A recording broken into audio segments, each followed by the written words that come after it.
ব্রহ্মত্ব লাভের স্থিতিতে পৌঁছে গিয়ে যে আনন্দ পাওয়া যায়, যে আনন্দকে ব্যাখ্যা করা যায় না, আজকে আমাদের সেই আনন্দ বিষয়ে আমরা পাঠ করব। তখন এই আনন্দ আপনারা জানবেন।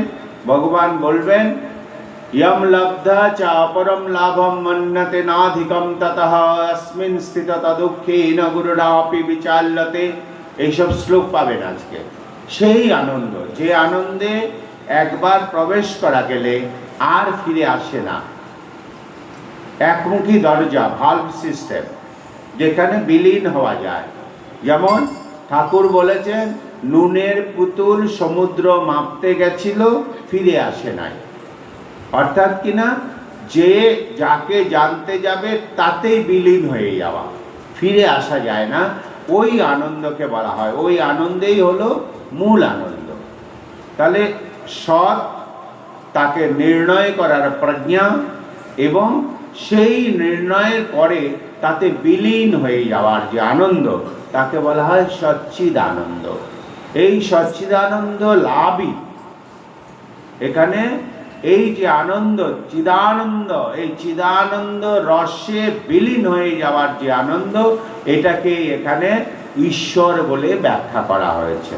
মনুষ্য জীবনের উদ্দেশ্য ওই আনন্দটাকে লাভ করা। এটা একটা ধারায় উত্তর। আরেকটি ধারায় উত্তর আমি দেব, বললাম দুটি ধারায় উত্তর। আরেকটি ধারায় উত্তর বস্তুর পরিভাষা।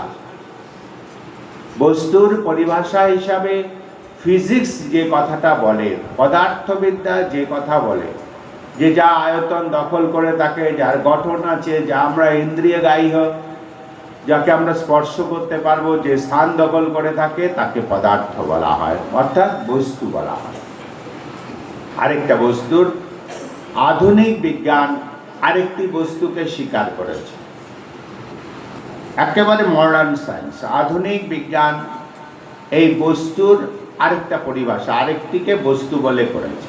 সেটা হলো জ্যামিতিক আয়তিক ক্ষেত্রকে বস্তু বলা হয়। এটা আধুনিক বিজ্ঞানের আরেকটি পরিভাষা। যেমন কোনো একটা স্থান, 4 কোণা, 6 কোণা, 5 কোণা, 8 কোণা, যেমন একটি স্থান যেখানে মানুষ বা পশু বা যে কোনো প্রাণী বাস করে, থাকে, তাকে বস্তু বলা হয়।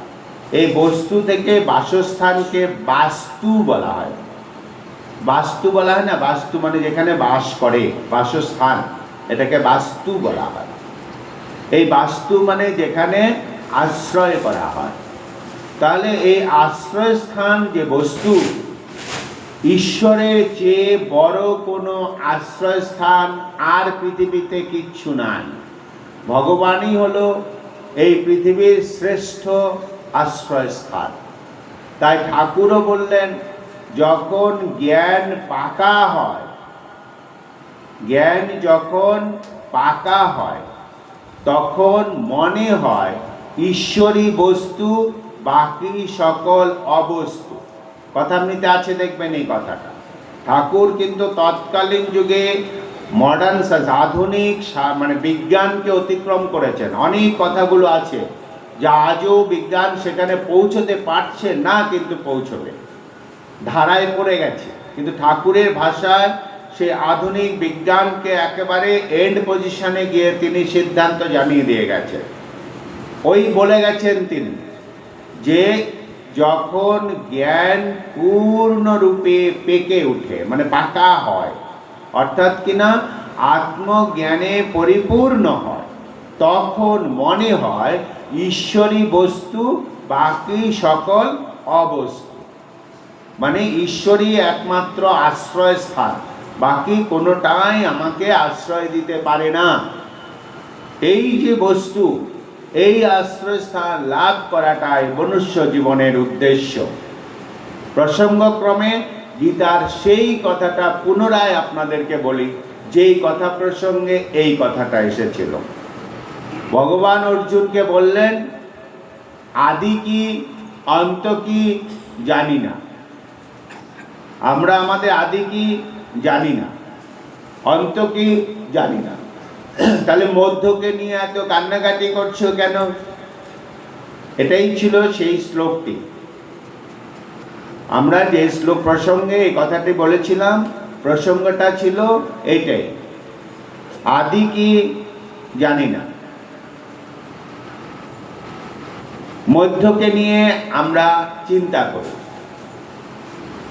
কিছুদিন বাদেই যখন আমাদের অন্তমকাল এসে যাবে, অন্তিমকাল এসে যাবে, আমরা যে চলে যাব, কোথায় যাব আমরা জানি না। তা আমাদের উদ্দেশ্য হলো আমাদের ঠিকানাটা জেনে যাওয়া, কোথা থেকে এসছি, কোথায় যাব।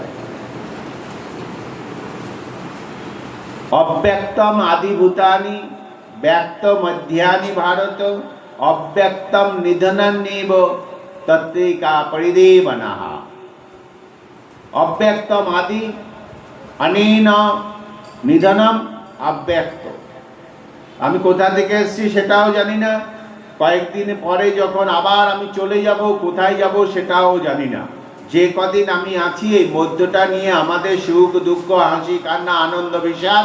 তাই প্রশ্ন করেছেন ভগবান, এইটা নিয়ে তুমি কিসের এত চিন্তা করছো? কি নিয়ে এসছো আর কি নিয়েই বা যাবে?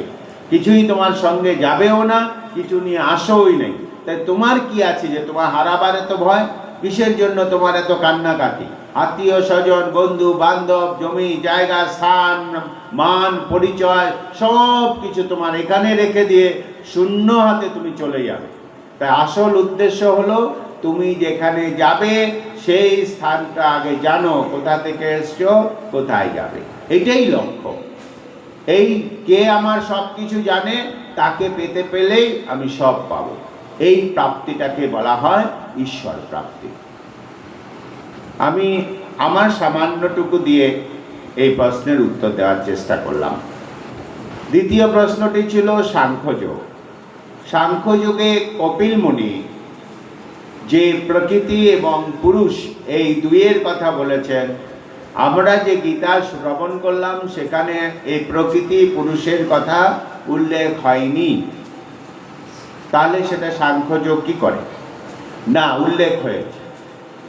কেমন করে উল্লেখ হয়েছে? ওই সাংখ্যযুগে দেখুন, বারবার আমরা একটা কথা বলেছি, দেহ আর দেহের মিলন এই জগৎ, বারবার বলা হয়েছে।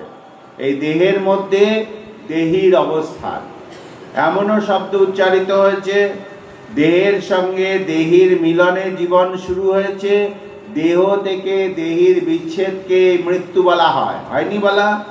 দেহ এবং দেহির মিলনেই বলা হয়েছিল এই জগৎ। এই জগৎ আর কিচ্ছু নয়, এই দেহ আর দেহি। দেহ কাকে বলে? এই দেহকেই প্রকৃতি বলা হয়। আর ওই যে পরমাত্মা বা ঈশ্বর, তাকে পুরুষ বলা হয়, দেহি। এই দেহটাকে প্রকৃতি বলা হয়, দেহিটাকে পুরুষ বলা হয়। দেহিটা কি দিয়ে তৈরি?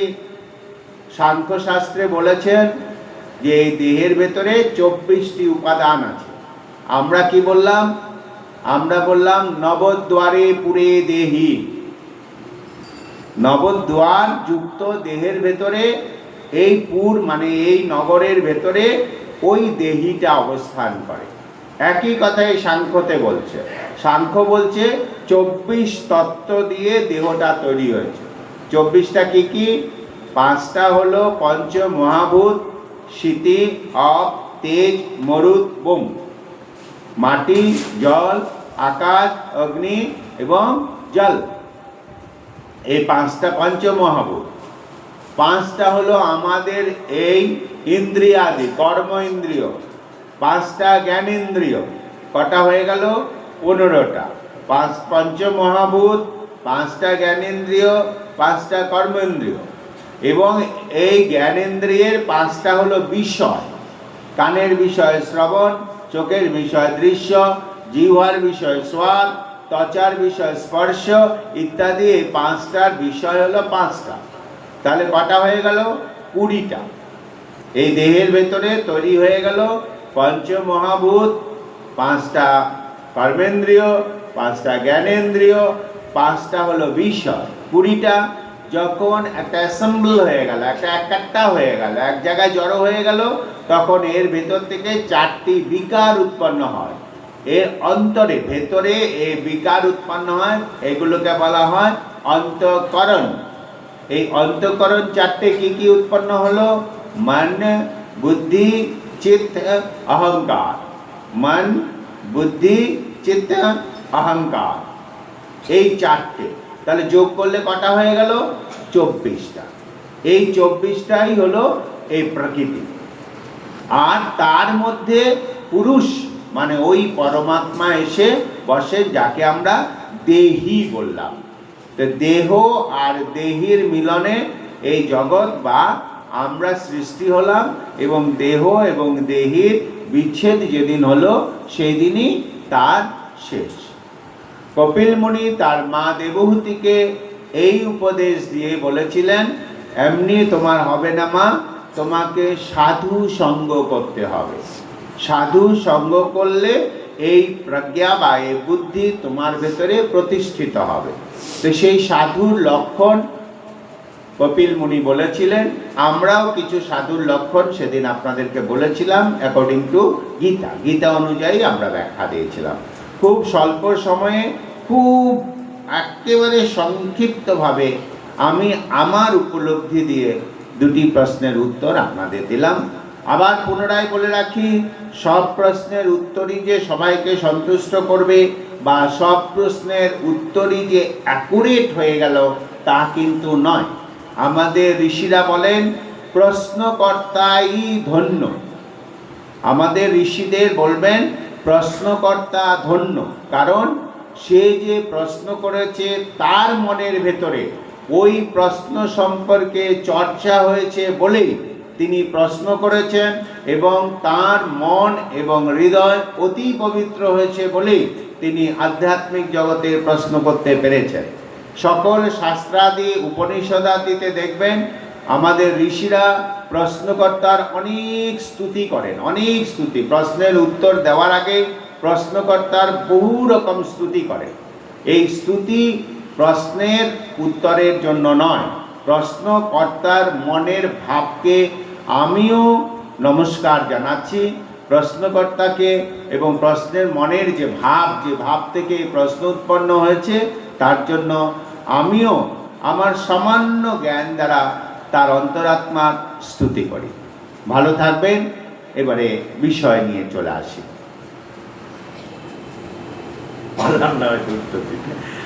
যাই হোক, আজকে আমাদের বিষয় ষষ্ঠ, সপ্তম, অষ্টম। ষষ্ঠ অধ্যায়কে বলা হয় ধ্যানযোগ। ধ্যানযোগ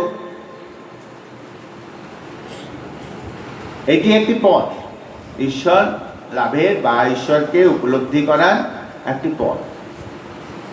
ধ্যান মূলত আমরা ঈশ্বরকে পাওয়ার জন্যই যা কিছু করছি, সব ঈশ্বরকে পাওয়ার জন্য।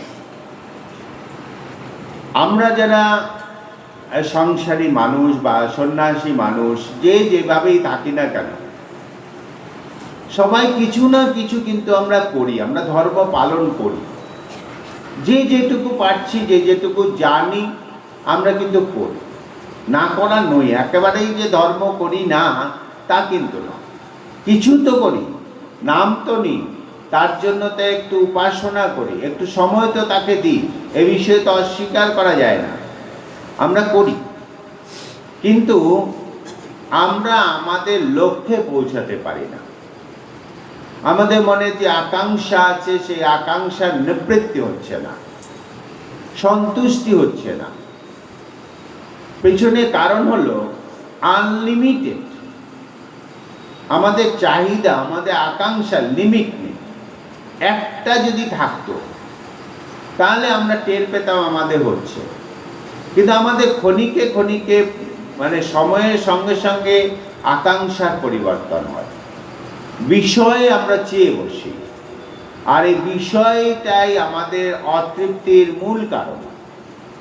বিষয় আমাদের কখনো তৃপ্তি দিতে পারে না।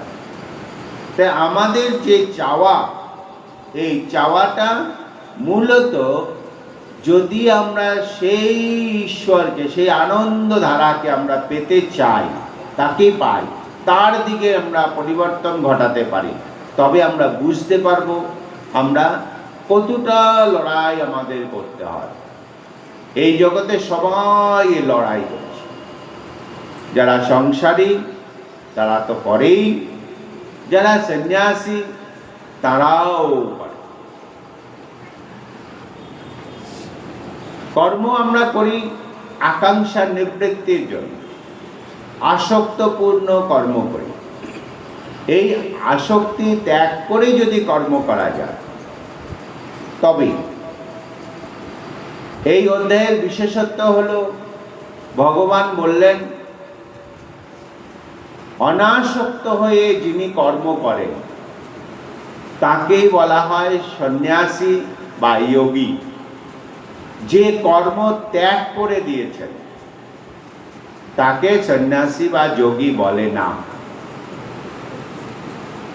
শুরুতেই ভগবান বললেন অনাসক্ত কর্মফলম কায়রম কর্ম সমাচর সহ সন্ন্যাসী চ যোগী চ ন নিরগ্নির ন চ অক্রিয়। অক্রিয় বা অগ্নি সংযোগ ছেড়ে দিয়েছেন যারা, তারা নয়। কর্মফলের আসক্তি ত্যাগ করে যিনি কর্ম করেন তাকেই বলা হয় সন্ন্যাসী, চাও তাকে যোগীও বলতে পারো। কর্ম কিন্তু আসক্তিবিহীন কর্ম, কর্মফলের কোনো আসক্তি। তারপরে তিনি বললেন এই জগতে সন্ন্যাসী দু রকমের হয়। একটাকে বলা হয় আরুঢ়, আরেকটা বলা হয় যোগারূঢ়। দু রকমের সন্ন্যাসী এই জগতে পাওয়া যায়, আরুঢ় আর যোগারূঢ়।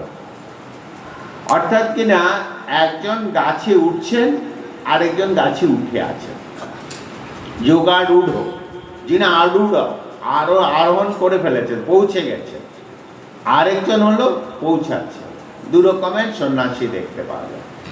ঈশ্বরকে প্রাপ্ত করার জন্য কেউ এসছেন, বা ঈশ্বরকে প্রাপ্ত করার পরে আবার এসছেন। দেখো এরকমই একটি ব্যাপার, বড় তর্কের বিষয়, অনেক সময় লাগে এগুলো মেটাতে, কিন্তু আমরা শুধু শ্রবণ করে যাই।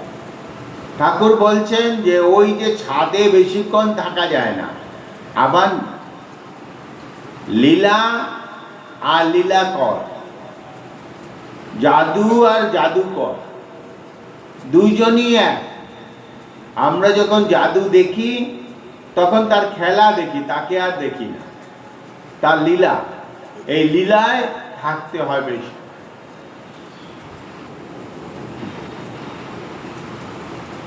যাজ্ঞবল্ক্য মুনি বৃদ্ধ বয়সে তার স্ত্রীকে ডেকে বলছেন, আমি বুঝেছি এই সংসার আমাকে কোনো কিচ্ছু দিতে পারে না। যদি দেয়, সংসারের কাছে তুমি একমাত্র দুঃখই পেতে পারো। তাই সংসার আমাকে দুঃখ দেবে, এটা আমার বোধ হয়েছে। তাই আমি সংসার ত্যাগ করে সন্ন্যাস জীবন গ্রহণ করব। মৈত্রীকে বললেন, তোমার তাতে কোনো দুঃখ নেই।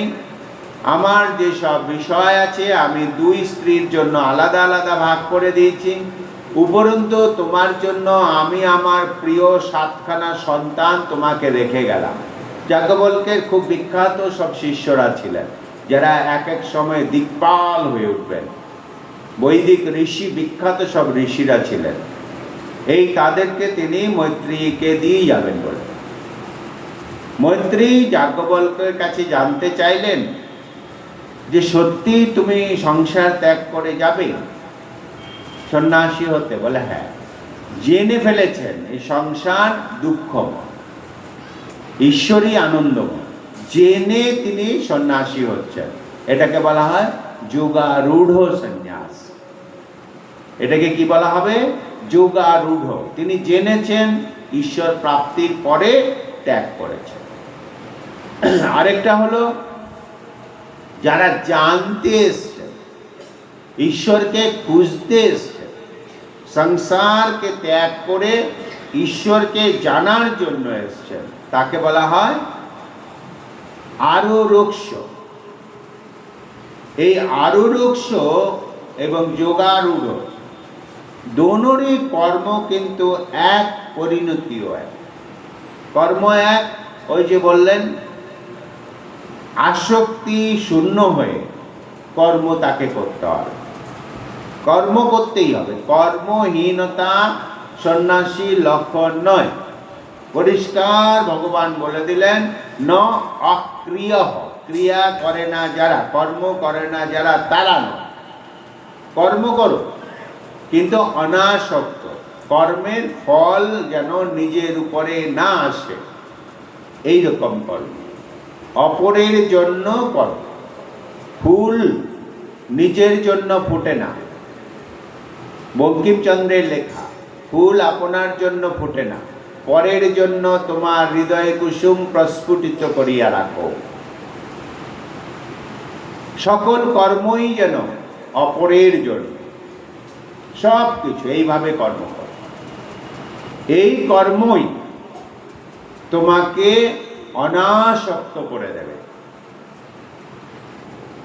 এই কর্ম আমরা করতে পারি না কেন? আমরা কর্মে আসক্ত, কর্মফলে আসক্ত। মন সর্বদা কর্মফল ভোগ করে। কর্মফল কে ভোগ করে? মন। যেমন একটা ব্যবহারিক উদাহরণ আমি আপনাকে দিই।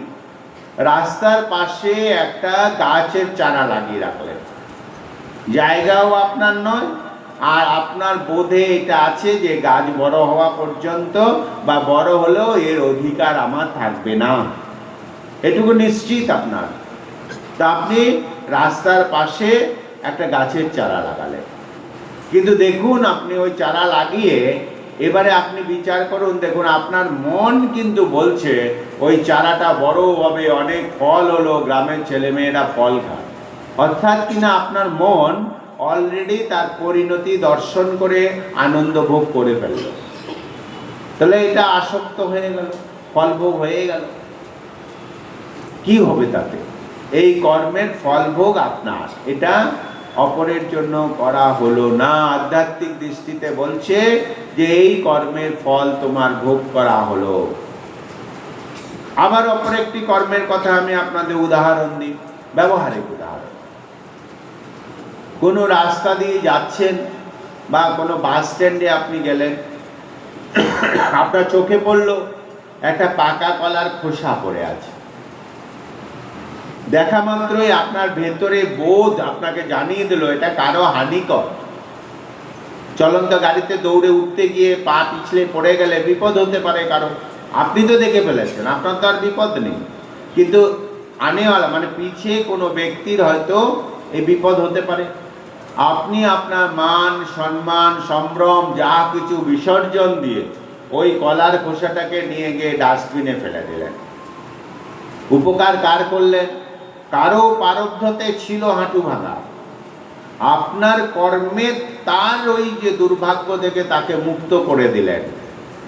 আপনার কর্ম তাকে করলো, ফল কে ভোগ করলো? আপনি ভোগ করলেন।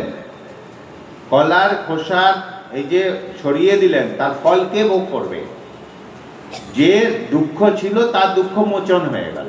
এই যে কর্ম, এটাকে বলা হয় অনাসক্ত কর্ম, তার ফল আপনার কাছে আসবে না।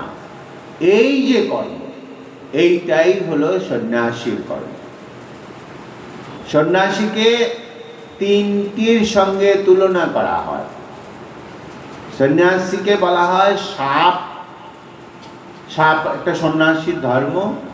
সন্ন্যাসীকে কাক বলা হয়, কাকও বলা হয় সন্ন্যাসীকে। আবার সন্ন্যাসীকে কুকুরের সঙ্গে তুলনা করা হয়।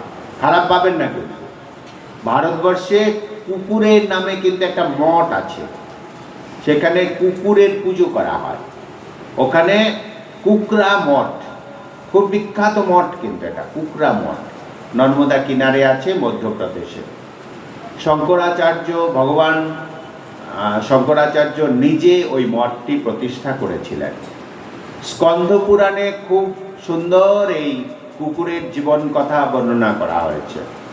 তো যাই হোক, যেখানে আসি, কাকের সঙ্গে তুলনা করার পেছনে কারণ হলো কাক কোকিলকে তৈরি করে। কোকিল বাসা বানাতে জানে না, কোকিলের বাচ্চা মানুষ করে কাক। তো সন্ন্যাসীরও এই ধর্ম আছে। সন্ন্যাসী অপরের সন্তানকে মানুষ করে, এবং ওই সন্ন্যাসী আছে বলেই কাক আছে বলেই যেমন কোকিল আছে, ঠিক তেমনি এই সন্ন্যাসীরাও এই সমাজে অনেক শ্রেষ্ঠ মেধাকে তারা প্রকাশ করে দেয়।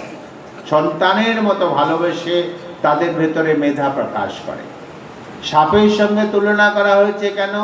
সাপ যেমন নিজের বাসা তৈরি করতে পারে না, অপরের ইঁদুরের গর্তে থাকে, এবং ওই চলৈবেতি জীবন অবলম্বন করে চলতেই থাকে, সন্ন্যাসীরও তাই। সন্ন্যাসীর নিজস্ব কোনো ঠিকানা নাই, অনিশ্চিত অনেকেই তো জীবন পালন করেন, তাদের নিজস্ব কোনো কিছু নেই। যখন যেখানে তখন সেখানে, যখন যেমন তখন তেমন, এরকম একটি ভাব তার মধ্যে থাকে। আর কুকুরের সঙ্গে তুলনা করা হয় কেন? কুকুর যেমন মানুষকে আশ্রয় করে থাকে, নিজের খাবার নিজে তৈরি করতে পারে না, কিন্তু কুকুর মানুষকে আশ্রয় করে থাকে ঠিকই, কিন্তু মানুষের কাছে কোনোদিন সে হাত পাতে না, খাওয়ার চায় না। উচ্ছিষ্ট ভোগী, খাবার শেষে মানুষ যেখানে ফেলে দেয়, কুকুর সেখানে গিয়ে একটু দেখে নেবে তোমার খাবার শেষ হয়ে গেল, তুমি দিয়েছো কিনা, না দিলে নীরবে চলে যাবে, চিৎকার করে তোমাকে বলবে না আমায় খেতে দাও করে। বিড়াল চায়, কুকুর চায় না। আর কুকুর নিজের খাবার নিজে তৈরি করতে পারে না, বাসাও তৈরি করতে জানে না। তাই সন্ন্যাসীর এই ধর্ম, সন্ন্যাসীও মানুষকে আশ্রয় করে ভিক্ষাজীবী করে সেও খায়। উচ্ছিষ্টভোগী মানুষ আছে, সন্ন্যাসীও আছেন, উচ্ছিষ্ট সন্ন্যাসী খান। সন্ন্যাসীর তিনটি বৃত্তি আছে, ভিক্ষা, উঞ্চ বলা হয়, আর সেন বৃত্তি, তিনটে সন্ন্যাসীর বৃত্তি। ভিক্ষাবৃত্তি, ভিক্ষা করে খান সন্ন্যাসী। উঞ্চ মানে উচ্ছিষ্ট ভিক্ষা করে খান। অনেক আমাদের পূর্ব ভারতে নেই, মধ্য ভারত এবং দক্ষিণ ভারতে অনেক সন্ন্যাসী আছে যারা ওই সন্ধ্যাবেলা ভিক্ষা করে, বিকেলবেলা, সারাদিন খান না, বিকেলবেলা ভিক্ষায় বেরোন। গৃহীদের ঘরে যে অবশিষ্ট অংশটা থাকে, খাওয়ার পরে যেটুকু থাকে, এঁটোটা মানে থালের এঁটোটা নয়, পাতের এঁটোটা, হাঁড়িতে যেটাকে থাকে, হয়তো রুটি একটা দুটো বেঁচে যায়, তো সেটুকু ওনারা হাত পেতে নিয়ে যান। এবং আরেকটা সেন বৃত্তি সন্ন্যাসীও দেখতে পাওয়া যায়। সেন বলা হয় পায়রাকে সেন বলা হয়। ওরা যেমন যতক্ষণ শস্যদানা গাছের মধ্যে থাকে ততক্ষণ ঠোকরায় না, কিন্তু সেই শস্যদানাটা যখন মাটিতে পড়ে থাকে তখন পায়রা খায়। গাছ থেকে মানে খেতে গিয়ে পায়রা কিন্তু শস্যে খায় না, মাটিতে স্পর্শ লাগবে। তো এইটাকে সেন বলা হয়। চাষিরা বা গৃহীরা যখন তাদের প্রাপ্য ধন নিয়ে চলে যায়, তারপরে যেটুকু অবশিষ্ট থাকে সেটা তারা গ্রহণ করে, কারো কাছে চায় না, হাত পাতে না। যেমন ধরুন বাজারে কেউ আলু বিক্রি করলো, ক্রেতা গ্রহীতা এইসব আসা গেল, বেছে আলু বিক্রি হয়ে গেল। সব বিক্রি হওয়ার পরে ওই বস্তাতে ছোট ছোট 2-4-5টা পড়ে থাকে, যার আগ্রহ কারো নেই, না গ্রাহক নেবেন না দোকানদার, ওটা ফেলে দেয় বস্তাটা সাইডে করে ধুলো শুদ্ধ আলুগুলো ফেলে দেয়। তো বাজারের শেষে দেখবেন কিছু মানুষ, ওই সন্ন্যাসী, ওইখানে ওইগুলো কুড়িয়ে নিয়ে তাদের জীবিকা পালন করেন। এটাকে বলা হয় সেন। এই ধরনের সন্ন্যাসীরা আছেন। তো যাই হোক, এইসব বৃত্তি দিয়ে সন্ন্যাসীদের জীবন চলে।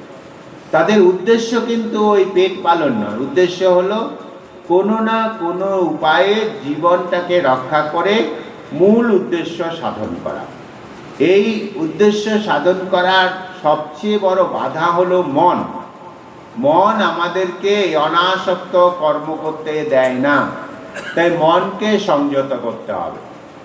যে মন আমাদেরকে ঈশ্বরের দিকে নিয়ে যায় সেই মনটাকে ভাববেন বন্ধু, আর যে মন আমাদের সংসারের দিকে নিয়ে যায় সেই মনটাকে ভাববেন শত্রু। এই জগতে শত্রু এবং মিত্র বাইরে কোথাও নেই। এই জগতে শত্রু এবং মিত্র আমাদের অন্তরে রয়েছে, আমাদের ভেতরে রয়েছে। এই যে মন সংযত হয়ে বিষয় চিন্তা থেকে সরে এসে ঈশ্বর চিন্তায় মগ্ন হয়, সেই মন বন্ধু। আর যে মন আমাকে বিষয় চিন্তায় নিয়ে যায়, সেই মন হলো শত্রু। মনের সহজাত স্বভাব বহির্মুখী, অন্তর্মুখী নয়।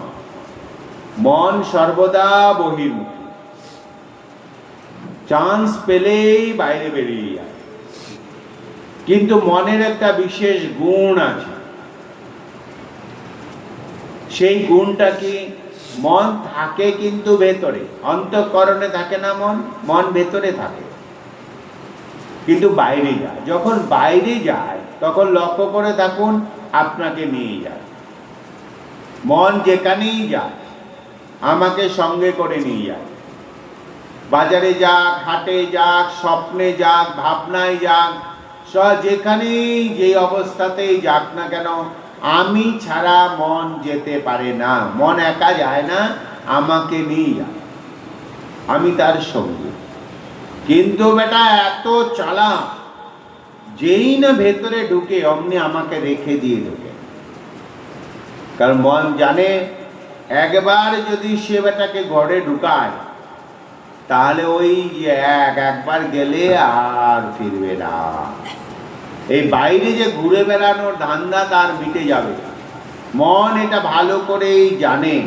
তাই জানে বলে যখন বাইরের জগতে মন ঘুরে বেড়ায় তখন সে আমাকে নেয়, কিন্তু অন্তর্জগতে যখন ঘুরে বেড়ায় তখন আমাকে নেয় না। মনের বিষয় সব সময় পিএনপিসি, পরনিন্দা আর পরচর্চা। এটাই মনের বিষয়। খুব আনন্দদায়ক, তৃপ্তিদায়ক বিষয়। আমাদের মন এইটাই ভালোবাসে, যার জন্য আমরা না পাই সুখ, না পাই শান্তি, না পাই আমাদের লক্ষ্যে পৌঁছানো। এই মনটাকে সংযত করতে হবে। এই মন, যে মন আমাদের এত নোংরা, ওই মনটাকে সংযত করে।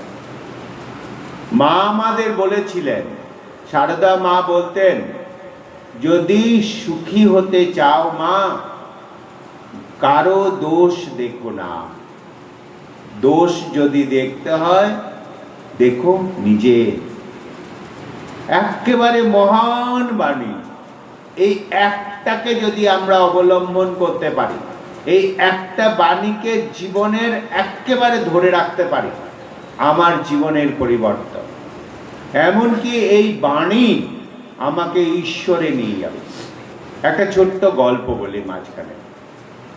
মায়ের এই বাণীর উপরে একটি ছোট্ট গল্প। পুরনো দিনে, গল্পটি হয়তো আপনারা শুনেছেন, শ্রবণ করেছেন, তবু পুনরায় আমি বলি। প্রাচীনকালে সন্ন্যাসীরা খড়ম ব্যবহার করতেন।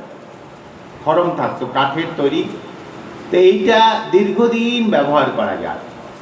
এবং যিনি ব্যবহার করতেন তার খড়মের সঙ্গে একটা প্রীতি সম্পর্ক হতো।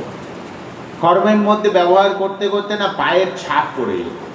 দীর্ঘদিন ব্যবহার করতে করতে ওই খড়ম করে উনি সর্বত্র স্বাচ্ছন্দ্যে বিচরণ করতে পারতেন। অভ্যাস। তো এইরকমই একজন সন্ন্যাসীর সঙ্গে একটি খড়মের খুব আন্তরিক সম্পর্ক গড়ে উঠেছে। ওই সন্ন্যাসী ওই খড়মটিকে খুব স্নেহ করতেন। খড়মটিও সন্ন্যাসীর পদতলে থেকে সন্ন্যাসীর চরণ সেবা করতেন। দুইজনের মধ্যে সম্পর্ক গভীর থেকে গভীরতর হল। সন্ন্যাসী যখন যেখানে যান, তীর্থে তীর্থে ভ্রমণ করতে গিয়ে এই খড়মকে সঙ্গে নিয়ে যান, আর খড়মের এই সঙ্গে সন্ন্যাসীর সঙ্গ করে তার তীর্থে তীর্থে ভ্রমণ হল। সমস্ত পাপ ক্ষয় হয়ে গেল। এক তো তীর্থে ভ্রমণ, গুরু সেবা, এই পদসেবার সুযোগ পেয়ে তিনি ধন্য হয়ে গেলেন। কিন্তু এত সেবা করার পরেও খড়মের ভেতরে একটা দুঃখ রয়ে গেল, খুব দুঃখ।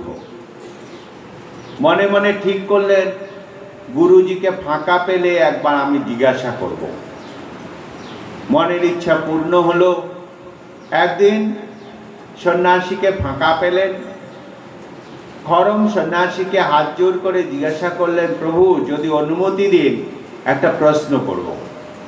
অন্তর্যামী গুরুদেব খরমের মনের ভাব জানতে পেরে তাকে নিবৃত্ত করলেন, ঠিক আছে পরে হবে। কিন্তু খরমের ধৈর্য আর ধরছে না।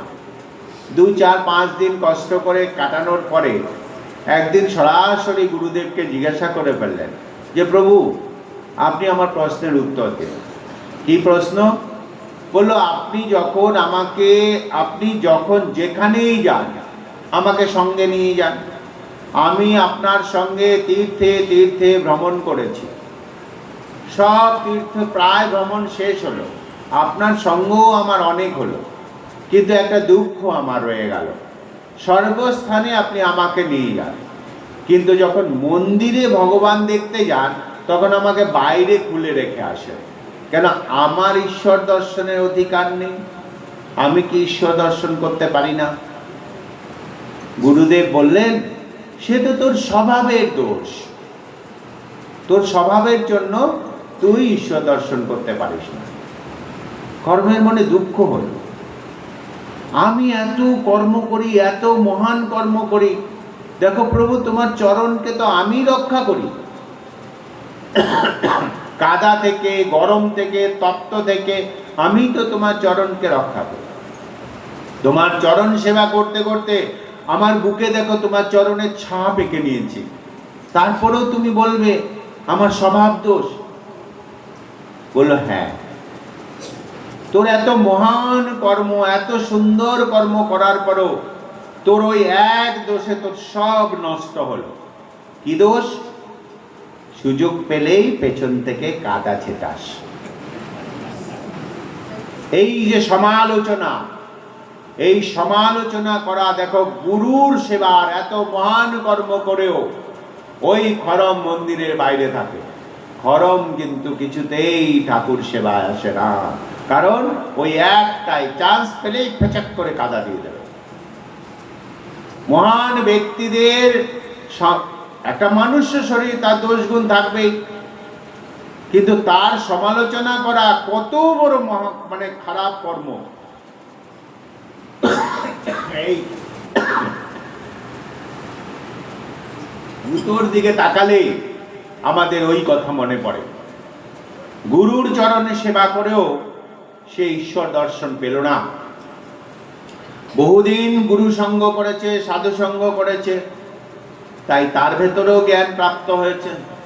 খরম ছাড়বে না, খরম ভগবানকে ধরেছেন। আবার সেই গুরুদেবকে বলেছেন, ভগবান মিথ্যা কথা নয়, সমালোচনা সুযোগ পেলেই আমি কাদা ছেটাই, এটা আমার সহজাত স্বভাব, আর তার শাস্তি হিসেবে তুমি আমাকে শাস্তি দিয়েছো। তুমি ইচ্ছে করলে মন্দিরে আনতে পারো, কিন্তু তুমি আমায় শাস্তি দিয়ে মন্দিরে বাইরে রেখেছো। কিন্তু ঠাকুর আরেকটি কথা, যেদিন তুমি থাকবে না, যেদিন তোমার লীলা সাঙ্গ হয়ে তুমি বিদায় নেবে, তোমার শিষ্যরাই ওই আমাকে ধুয়ে মুছে পরিষ্কার করে ওই ভগবানের সিংহাসনে রেখে আমাকেই পূজা করবে। সেদিন তোমার শিষ্যরা আমাকে, যে দেবদর্শন তুমি আমাকে করতে দিলে না, সেই দেবতা বানিয়ে দেবে। শুনে গুরুজি আস্তে আস্তে বললেন, প্রভু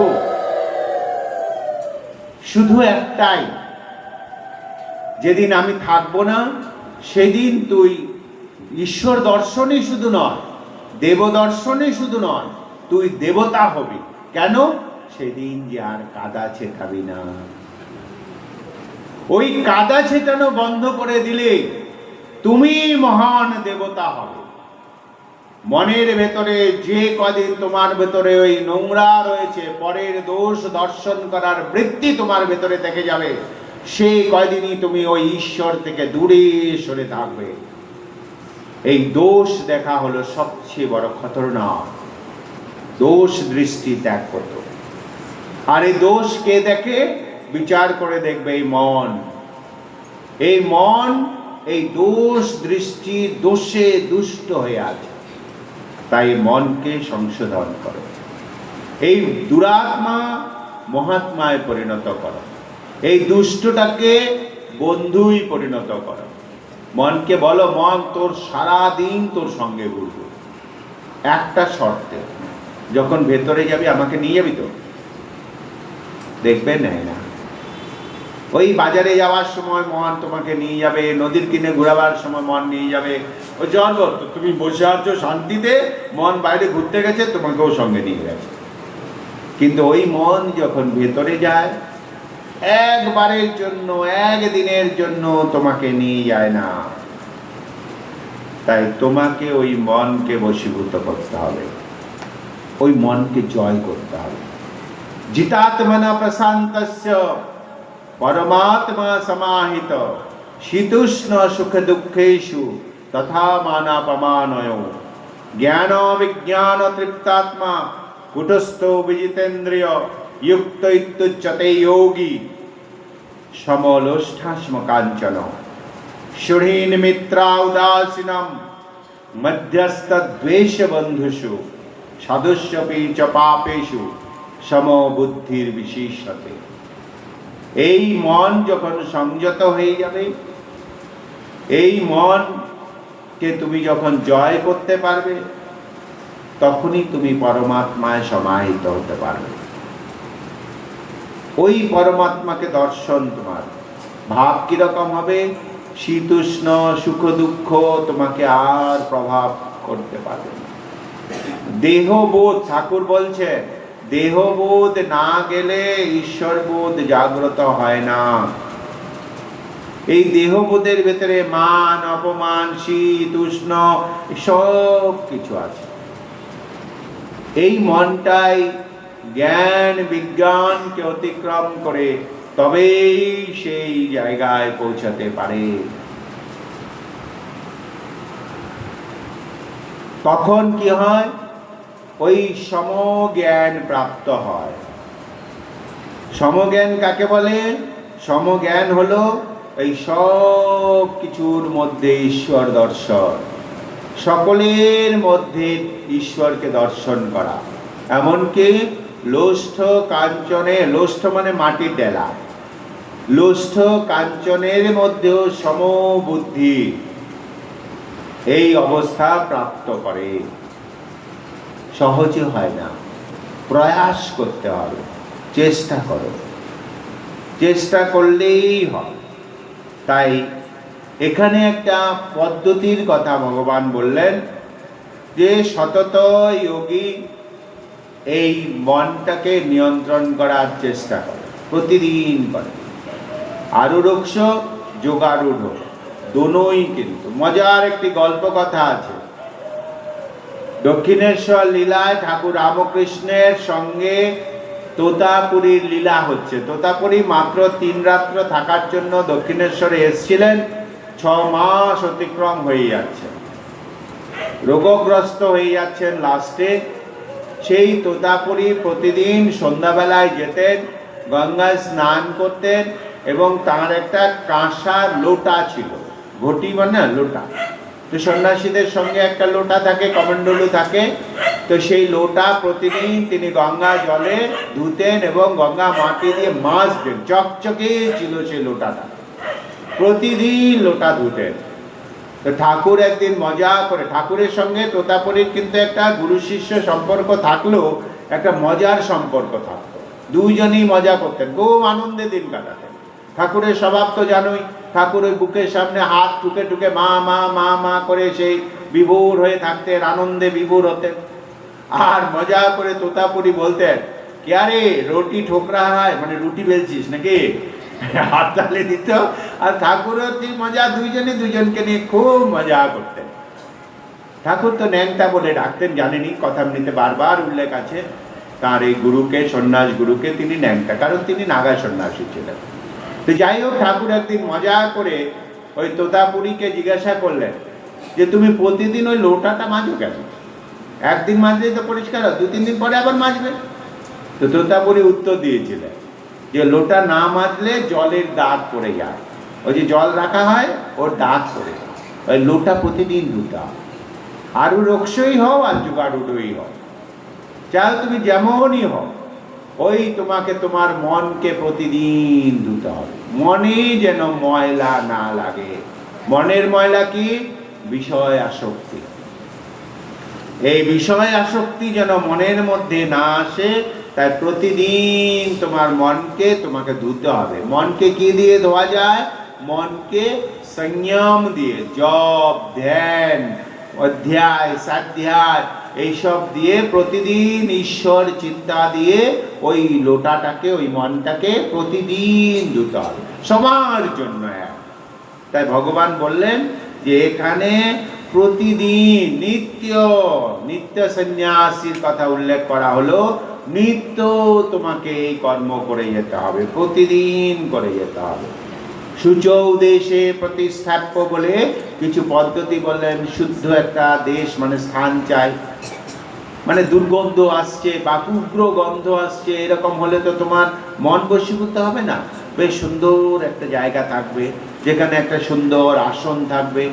ঈশ্বর সেবা কিন্তু জানোস দুটো জিনিস লাগবে, একটা পবিত্রতা, একটা সৌন্দর্য। যা কিছু দিয়ে, যেমন কিছু দিলে কিন্তু ঈশ্বর সেবা হবে না। ঈশ্বর সেবার জন্য এটা খেয়াল রাখবে, শ্রেষ্ঠত্ব চাই, কারণ তুমি শ্রেষ্ঠের কাছে যাবে, ভালো, তোমার জগতের সর্বশ্রেষ্ঠকে প্রাপ্ত করতে যাচ্ছ। তাই তোমার ভেতরে একটা পবিত্রতা থাকতে হবে, অন্তরে বাইরে শৌচ হতে হবে। অন্তরে এবং বাইরে শৌচ, শরীরটা শুদ্ধ থাকবে, অন্তর মনটাকেও শুদ্ধ করে নেবে। মনের মধ্যে বিষয় আসক্তি থাকলে ঈশ্বর চিন্তা হবে না, বিষয় দেখলেই জ্ঞান হবে। বাবারে বাবারে, ঠাকুরের একটা সুন্দর গল্প আছে। এক বুড়ি অনেক কষ্ট করে পয়সা সঞ্চয় করে সে বৃন্দাবনে গেছে। বৃন্দাবনে গিয়ে হরি কথা শুনেছে, হরিনাম হচ্ছে, তো সে আনন্দে বিভোর হয়ে হরি হরি করছে, আশ্রমে আশ্রমে ঘুরছে। কোন আশ্রমে গিয়ে দেখেছে একটা সেই লাউ গাছ বেশ বড় সড়ো হয়ে উঠেছে। ওইটা দেখে মনে পড়ে গেছে ওর বাড়িতেও দেখে লাউ আছে, না দেখি ছাগলে খেয়ে ফেললো কিনা, কে জানে তাড়ালো কিনা। মন আর ঠাকুরে নাই, ওই লাউ গাছ দেখে নিজের কথা মনে পড়ে গেল, তার বাড়ির লাউ গাছ আবার ছাগলে খায় কিনা। ওই রকম বলে হবে না, বিষয় চিন্তা থেকে মনটাকে একেবারে দূরে সরিয়ে নিয়ে যেতে হবে। এমন হতে হবে নাতি উচ্চ নাতি নিচ, খুব উঁচু স্থানও নয়, একবার গর্তের ভেতরেও ঢুকে নয়, যেমন স্বাভাবিক হয়। স্বাভাবিকভাবে একটা সুন্দর আসন বানাতে হবে। আসনগুলো কেমন করতে হবে বলে দেবে ঠাকুর। একটা সুন্দর আসন করে একেবারে বলে দিয়েছে, চেইলা, জিন, কুশ ইত্যাদি দিয়ে আসনটা বানাতে হয়। মানে পৃথিবীর সঙ্গে তোমার যেন আত্মিনটা না হয় সম্পর্কটা, কারণ তোমার মধ্যে বিশাল শক্তি সঞ্চয় করছো, এটা যেন বাইরের দিকে বেরিয়ে না যায়। তাই তোমাকে বহুক্ষণ বসে থাকার জন্য, একটু শান্ত হয়ে অনেকক্ষণ বসে থাকার জন্য একটি নরম সুন্দর আসন চাই, যেখানে সুখাসনে তুমি অনেকক্ষণ থাকতে পারো। একটু সময় তো দিতে হবে। এইভাবে বসো, একেবারে সোজা মেরুদণ্ড সোজা রেখে বসবে, একবারে কায় মন সব নিয়োগ করে ভগবানের নাম স্মরণ করো। ব্যাহারম, ওঙ্কারকে ব্যাহারণ করতে বলা হয়েছে। ব্যাহারণ মানে জপ করো, মনে মনে ওম ওম করে উচ্চারণ করে করে প্রতিনিয়ত এই যোগ করো। আবার যোগ করতে গিয়ে অতিরিক্ত যোগ করে ফেলো না, একেবারে অনাহারে থেকে বিশাল একটা ব্যাপার স্যাপার ঘটিয়ে দিয়ে ওই রকম নয়, সব কিছু মাঝারি থাকতে হবে। অতি ভালো ভালো নয়, অতি কোনো কিচ্ছু ভালো নয়, আবার একেবারে খারাপটাও ভালো নয়, মধ্যই ঠিক আছে। মধ্যপন্থাই হলো বড় পন্থা। এই মধ্যপন্থা অবলম্বন করো।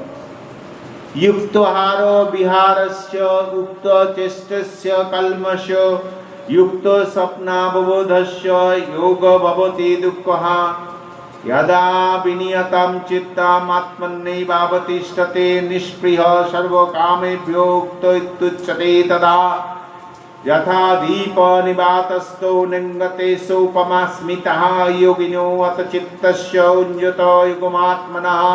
খুব সুন্দর ভাবে নিজে সংযত হবে। যতটুকু খেলে তোমার পেট ভরবে অতটুকু খাও। উনি একটা রুটি খাচ্ছে, সেটা দেখে তুমি একটা রুটি খাবে হবে না, তোমার শরীরটা যেমন সেরকম। তাই বলে একেবারে গলা পর্যন্ত খেও।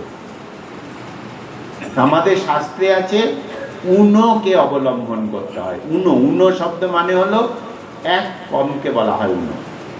উনো বলি না, উনো শব্দের সঙ্গে আপনাদের পরিচয় আছে না? 49 বলি না, 39, 29, 79। এই উনো মানে 80-র চেয়ে কমকে 79 বলে।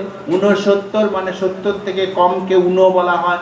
49 মানে 50 থেকে কম, একটু কমকে বলা হয় উনো। এই উনোকে অবলম্বন করতে হয়। যতটা খেলে তোমার পেট ভরে যাবে তার থেকে একটু কম, একেবারে পেট ভরে। আমাদের স্বভাব হলো পেট ভরে গেলে তারপরে আর একটু খাওয়া, আর একটু, মানে চাটনিটা বাকি আছে, তারপরে আবার পায়েস দেওয়ার পরে আবার মিষ্টি দিয়ে দিল, এতটা গেল এতটা গেল এতটা, এবার মুখ ধুতে গিয়ে জল ফেলতে গিয়ে বেরিয়ে গেল খানিকটা, তবেই তো পেট ভরে খাওয়া। করবে না, এতে শরীর খারাপ হয়। অতি আহারেই আমাদের রোগ হয়। আমাদের রোগের পেছনে মূল কারণ হলো অতি আহার। অতি কোনোটাই ভালো না। উনো আহার করো, যুক্ত আহার, যুক্ত বিহার থাকবেও। কিরকম থাকবে? ওই রকম থাকবে। একেবারে ঘুমটা ভোরবেলা ভেঙে গেল, ভাঙার পরে আর উঠলে না, আবার পাশ ফিরে আবার মেরে দিলে একটা, করবে না। ওই উনো পরিপূর্ণ হওয়ার আগে উনো উঠে যাও, দেখো শরীর সুস্থ থাকবে। আমাদের বাংলায় একটি প্রবাদ আছে, উনো ভাতে দুনো বল, অতি ভাতে রসাতল। এই অতিটা করবে না। আমাদের মায়েদের একটা খুব বাজে স্বভাব, ওই সন্তানদেরকে অতি খাওয়ানো, একবারে কিলিয়ে কিলিয়ে খাওয়া, পিট, তার যতটুকু খিদে সে ততটুকুই খাও। সন্তান হয়তো তোমার সন্তান একেবারে পোলট্রির মুরগির মতো মোটা সোটা হয়নি, কিন্তু রোগাশোকা হলো দেখবে সুস্থ, তাকে তার মতো বড় হতে দাও, তোমার ইচ্ছা পূর্ণ করো না তার মধ্যে। আমি যতটা খেতে পারবো ততটাই বাচ্চাটাকে খাওয়াই, না খেতে পেলে মেরে খাওয়াই। ফলে কি হয়, তার স্টমাকটা যতটা থাকা উচিত তার থেকে বেড়ে যায়।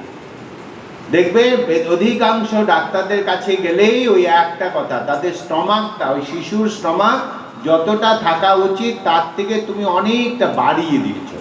আর স্টমাকটা এমনই ভাবে তৈরি হয়, একবার বেড়ে গেলে এটা আর কমে না, সংকুচিত হয়ে যায়, কুঁচকে যায়। এই স্টমাকটা যখন কুঁচকায় তখন এটাকে বলে খিদে, একটা ভাব থাকে, ওইটা সবসময় টাইট, ব্লাডারটা টাইট থাকা, তখন ওই যে তুমি বাড়িয়ে দিলে ওটা তার কমবে না। কিন্তু এতটা আহার, এতটা শক্তি তো তার শরীরে প্রয়োজন নাই, মেদ তৈরি হয়ে গেল। আর অতিরিক্ত মেয়েদের সঙ্গে সঙ্গে ওই বিমার এসে জুটলো, রোগ হয়ে গেল বাচ্চাটা।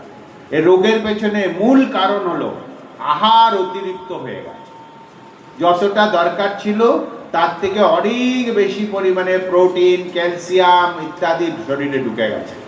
ফলে তার বুদ্ধির বিকাশ হচ্ছে না, তার শরীরের পেশির বিকাশ হচ্ছে না, নর্মাল যেটুকু হওয়া উচিত সেটুকু তার হলো না, রোগগ্রস্ত হয়ে যায় সন্তান। এরপরে কি হয়, 25-30 বছর যেতে না যেতে ওই যে স্টমাকটা, যেটাকে তুমি একবার শুরুতেই বাড়িয়ে দিয়েছো, যতটা দরকার তার থেকে অনেক বড় করে দিয়েছো, সহজাত স্বভাবে সেই স্টমাকটা অনেক বড় হয়ে গেল। এবারে সেই স্টমাকটা ওই টাইট করার জন্য তার কতটা আহার দরকার হয়ে গেল। এবারে ওই অতিরিক্ত আহারে ওই 30-35-এ যেতে না যেতেই সে রোগগ্রস্ত। করো না, নিজের বেলাতেও করো না। ধীরে ধীরে ধীরে ধীরে আহারটাকে সংযত করো। আহার কমে গেলে নিদ্রা কমে গেল, নিদ্রা কমে গেলে বুদ্ধি বেড়ে যাবে। একটার সঙ্গে একটা রিলেটেড, কম খাও কম ঘুমাবে, কম ঘুমালে কম খিদে পাবে, কম খিদে পেলে কম খাবে, রিলেটেড। আর মাঝখানে কি হলো, বুদ্ধি তোমার বেড়ে গেল। বুদ্ধি বিকাশ হয়ে গেলেই, বুদ্ধি যখনই প্রজ্ঞায় বেড়ে যায় তখন মেদ কমে যায়, মেধা বৃদ্ধি হলে মেদ কমে যাবে। তখন তোমার চিন্তন অন্য জগতে প্রবেশ করবে, সেখান থেকে তোমার ডেভেলপমেন্ট শুরু হবে। তাই মূলটাই হলো এই আহার আর বিহার। তাই এখানে ভগবান বলে দিলেন আহার বিহারটাকে কিন্তু যুক্ত করো, কন্ট্রোল করো, বেশি কর্ম করতে যেতে নাই। কর্মে উৎপাদন করে এবং কর্মই তোমাকে ফাঁসিয়ে দেবে। সব সময় মাথার মধ্যে ওই চিন্তা থাকবে, একদম না। যতটা প্রয়োজন এসেন্সিয়াল কমিডিটির মধ্যে জীবনটাকে বেঁধে রাখো। কর্মের প্রয়োজন আছে, কর্ম ছাড়া দেখলে না সাধুদেরকেও কর্ম করতে হয়, কর্মের প্রয়োজন আছে। সে কর্ম আমার নয়, নিজের কর্ম নাই। পরবর্তী সময়ে কর্মের ব্যাখ্যাতে আমরা যখন যাব তখন ডিটেলস যাব। ওই যে দেখো দীপের উদাহরণ দিল, একটা প্রদীপ জ্বালিয়ে রাখো, ধ্যান করতে বসবে, একটা প্রদীপ রাখবে। হাওয়া লাগলে দেখবে প্রদীপ নড়ে, আর হাওয়া না লাগলে প্রদীপ নড়ে। বিষয় চিন্তা এসে গেলে মন ছটফট, বিষয় চিন্তা মুক্ত, মন স্থির। ওই চারিদিকে বেড়া দিয়ে দাও, মনকে একেবারে বেড়া দিয়ে রাখো। কিন্তু একটা কিছু না পেলে তো করা যাবে না রে বাবা। যে তুমি যে করবে কর্ম, এই কর্ম তো ঠাকুর যে বলেছে, ঠাকুরের কর্ম যেটা, ঈশ্বরীয় কর্ম যেটা, কর্ম করতে করতে ফল পাওয়া যায়। ঈশ্বরীয় কর্মের লক্ষণ কি না, ঈশ্বরীয় কর্মে ডিউ থাকে না, ডিউ স্লিপ নাই, সঙ্গে সঙ্গে ফল দিয়ে দেয়। কর্তুম কর্ম তুমর হাসি, কর্ম করতে করতেই তার ফল উৎপন্ন হয় এবং ফল প্রাপ্তি হয়। কিরকম ফল প্রাপ্তি হবে? একটা সুখ অনুভব করবে। ওই যে ধ্যান করতে বসছো, ঈশ্বর চিন্তা করতে করতে তোমার কিরকম সুখ? অত্যন্ত সুখ। ভগবান কিরকম বলছেন? সুকান্তিকম, সুখমান্তিকম, অত্যন্তিকম সুখম, অতি অতি সুখ তুমি প্রাপ্ত করবে।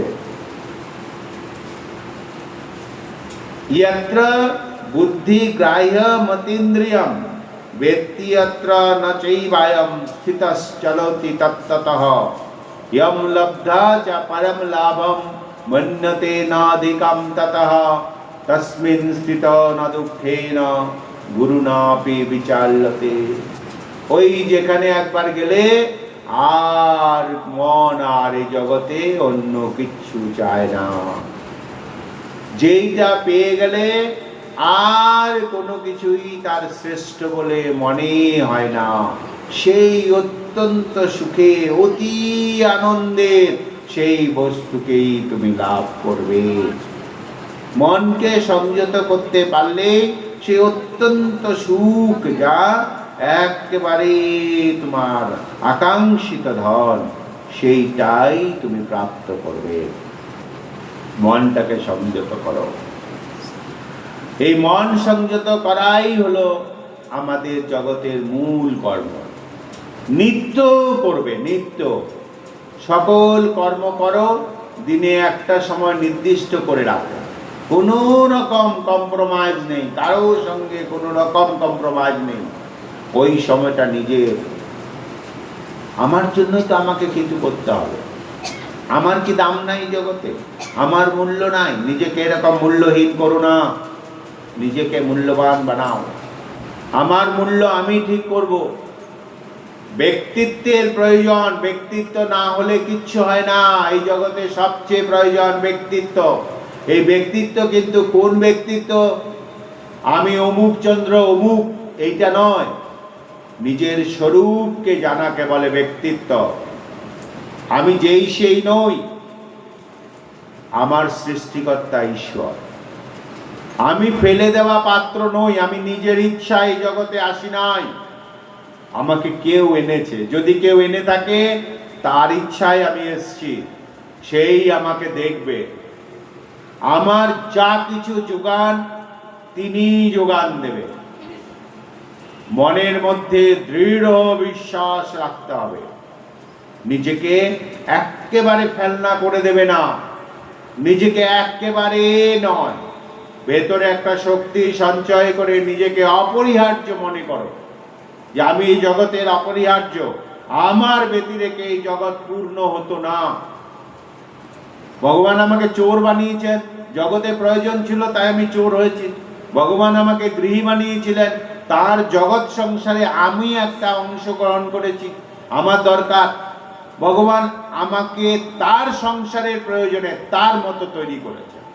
মনে বিশ্বাস রাখো, আমরা কিন্তু ফালতু নই, কেউ কেউ এমনি আসি না। যদি আমি আমার মতো করে আসতাম তাহলে আমি আমার মতো করেই যেতে পারতাম। আমার আশাটাও আমার উপরে নির্ভর নয়, আমার যাওয়াটাও আমার উপর নির্ভর নয়। তিনি জগৎ সংসার বানিয়েছেন, তাই আমারও প্রয়োজন ছিল। তিনি একটু পরেই বলবেন, এটা আর কিছু নয়, এটা মালা গাঁথা। ফুল একটার পর একটা ফুল দিয়ে মালা গাঁথা হয় না? তো এই মালা গাঁথতে গিয়ে তিনি এক এক রকম ফুল তৈরি করেছেন, আমিও তার মালার একটা ফুল।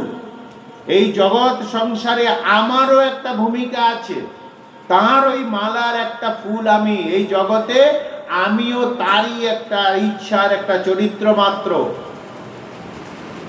আমি ফালতু নই। নিজের ভেতরে একটা শক্তি সঞ্চয় করুন, এই শক্তি সঞ্চয়টারই নাম সাধনা। একবারে কে আমায় এনেছে তার ইচ্ছায় আমি যাব, আমি কারো ইচ্ছায় তো যেতে পারি না। যে এনেছে তার ইচ্ছা। আমি জানি না আমি কবে এসছি, আমি জানি না আমি কবে যাব। যিনি আমাকে যেরকম করে নিয়েছেন সেই রকম, এই রকম করে নিজেকে তৈরি করুন। আর আমার ভেতরে যে আছে সকলের ভেতরে সেই আছে। কারো সঙ্গে কারো ভেদভাব নষ্ট, ভেদভাবটা থেকে নিজেকে দূরে সরে রাখতে হবে। খুব খুব করে নিজেকে প্র্যাকটিস করতে হবে, অভ্যাস করতে, নিত্য অভ্যাস করো। অভ্যাস করতে গেলেই যে আমি সিদ্ধ হব, অভ্যাস করেই যে আমার ঈশ্বর দর্শন হয়ে গেল, অভ্যাস করেই যে আমার সব হবে, তা তো নয়। অর্জুনের মনে প্রশ্ন এসছে। অর্জুন ভগবানকে বললেন, ঠাকুর তুমি তো বেশ সুন্দর কথা বলে দিলে যে ঠিক আছে, মনকে বশীভূত করার জন্য আমি প্র্যাকটিস করেই যাচ্ছি, আমার মন বশীভূত হলো না। তাহলে আমি যদি মরে যাই তাহলে আমার একুল গেল, ওইকুল গেল, তাহলে আমার কি হবে? ছিন্ন মেঘের মতো আমি আকাশ ভেসে বেড়াবো, আমার আগে নেই পেছনে নেই কিছুই থাকবে না, আমার কি হবে? আমি তো লক্ষ্যে পৌঁছাতে পারলাম না, আমি তো তোমার কথা অনুযায়ী চেষ্টা করলাম, প্রয়াস করলাম, তাহলে আমার কি হবে? ভগবান আস্তে আস্তে বললেন, ও সংশয় ঢুকেছে তোর ভেতরে, আমার কর্ম করতে গিয়ে তোর সংশয় ঢুকেছে, সংশয় করিস না। একেবারে আমি নিশ্চিন্ত, আমি ওয়ারেন্টি নয় গ্যারেন্টি দেবো তোকে। ভগবান বললেন ওয়ারেন্টি নয় গ্যারেন্টি দিচ্ছি। ভগবানের গ্যারেন্টি কিরকম? দুটি শ্লোক। অসংশয় মহাবাহু মনো দুর্নিগ্রহম চলম অভ্যাসেন তু কন্তেয় বৈরাগ্যেন চ গৃহতে অসংযতাৎ মনা যোগ দুষ্প্রাপ ইতি মে মতে বৈশ্যাত্মনা তু যততা শক্নবাপ্তুমাগত। এই যে চঞ্চল মন, অর্জুন অবশ্য তার আগে একটি প্রশ্ন করেছিল ভগবানকে যে তুমি তো অসম্ভব একটি কথা আমাকে বললে যে মনকে সংযত করা, এটা তো অসম্ভব ব্যাপার। আমি একটা হাওয়াকে সংযম করতে পারি না। এই যে নিঃশ্বাস অন্দরে গেল, হাওয়াটাকে নাক টিপে ধরে থাকবো, রাখা যাবে? বুকটা ফেটে যায়, হাওয়াটা যেন কখন ছাড়বো। হাওয়াটা নিয়ে যদি আমি নাকটা টিপে ধরে রাখি তো হাওয়াটাকে আমি কন্ট্রোল করতে পারবো না, ছেড়ে দিতেই হবে। বেশ, তো ছেড়ে দিলাম, ছাড়া বাইরে হাওয়াটা বাইরে বেরিয়ে গেল, এবার নাক টিপে ধরে রাখি, দেখবে হাওয়াটা ঢোকার জন্য কেমন মন ছটফট শুরু করে দিচ্ছে, শরীর আর রাখাই যাচ্ছে না। তাহলে এই একটা হাওয়া, যার রাস্তা আমি জানি, তার পথ আমি জানি, আমি এটাকে নিয়ন্ত্রণ করার অধিকারীও আছি, তবুও আমি একটা হাওয়াকে, বায়ুকে নিয়ন্ত্রণ করতে পারি না। আর এই মন যে অতি পাতলা, কোন দিকে যে তার রাস্তা তাও তো জানি না, কোন ফাঁকে বেরিয়ে যায়, কখন যে ঢুকে, তো এইটাকে কি, এটা তো অসম্ভব। তাই তুমি আমাকে এমন একটা কর্ম করতে বললে, কুকুরের লেজ সোজা করো, সারা জীবন সারা চোঙ্গায় ঢুকিয়ে রাখো, সোজা আর হয় না, ছেড়ে দিলেই যে ব্যাকাছে। তো তুমি আমাকে এরকম একটা ফাঁকিবাজি কর্মের মধ্যে লিপ্ত করে দিয়ে বেশ মজাতে করলে, এটা কি সম্ভব? ভগবান বলল, না না না, তুই ঠিকই বলেছিস, মন চঞ্চল, এই বিষয়েই কোনো চিন্তা নেই, একেবারে নিশ্চিত তো বিষয় আমি। মনো দুর্নিগ্রহম চলম, মনের গতি খুব চঞ্চল এবং মন অতি চঞ্চল, সূক্ষ্ম, বোঝা যায় না। কিন্তু তার মানে যে তাকে নিয়ন্ত্রণ করা যায় না তা নয়, দুটো জিনিস দিয়ে তাকে নিয়ন্ত্রণ করা যায়। কি? অভ্যাসেন তু কন্তেয় বৈরাগ্যেন, অভ্যাস এবং বৈরাগ্য। বৈরাগ্য কাকে বলে? ইহ অমূত্র ফল ভোগ বিরাগ বৈরাগ্য। না এই জগতে সুখ ভোগ করার ইচ্ছা, না মৃত্যুর পরে স্বর্গ সুখ ভোগ করার ইচ্ছা। দুটো থেকে নিজেকে সরিয়ে রাখো। সুখ দরকার নেই আমার। কিসের সুখ? সুখ তো শরীরের বিষয়, আমার বিষয় নাকি সুখ? সুখ তো শরীরে, তাই এদের সঙ্গে বেশি যুক্ত হতে নাই। সুখ থেকে নিজেকে সরিয়ে রাখো। মনকে যত দেবে ফুটো পাত্রে জল ভরার মতো, এই কোনোদিনই পরিতৃপ্তি হবে না। তাই প্রতিদিন অভ্যাস করো, অভ্যাস। ঈশ্বর সাধনাটা অভ্যাসের বিষয়। আর ওই সুখ ভোগের ইচ্ছা থেকে মনকে দূরে সরিয়ে রাখো। এই দুটোর দ্বারাই তুমি পারবে এই মনকে, এই যে মন অতি চঞ্চল, তাকে তুমি করতে পারো। আর কি? অর্জুন প্রশ্ন করলেন যে যদি আমি করতে করতে মরে যাই, আমি তো প্রাপ্ত হলো না, তাহলে আমার কি হবে? আমার এই গতি কি হবে? ভগবান তখন গ্যারেন্টি দিলেন, পার্থ নেবেহ নামূত্র বিনাশস্য বিদ্যতে। দেখুন কি সুন্দর গ্যারেন্টি কার্ড। নহি কল্যাণকৃত কশ্চিৎ দুর্গতিম তাত গচ্ছতি। ভগবানের কি সুন্দর গ্যারেন্টি। পার্থ নৈবেহ নামূত্র বিনাশস্য ন বিদ্যতে। নাহি কল্যাণকৃত কশ্চিৎ দুর্গতি তাত গচ্ছতি। যে আমার জন্য বেরিয়েছে, যে আমার কথা চিন্তা করেছে, তার বিনাশ কখনো হবে না। এই জগতে দুর্গতির বলে কোনো কিছু তার নেই। এই জগতে কস্মিন কালেও তিনি দুর্গতিগ্রস্ত হবেন না।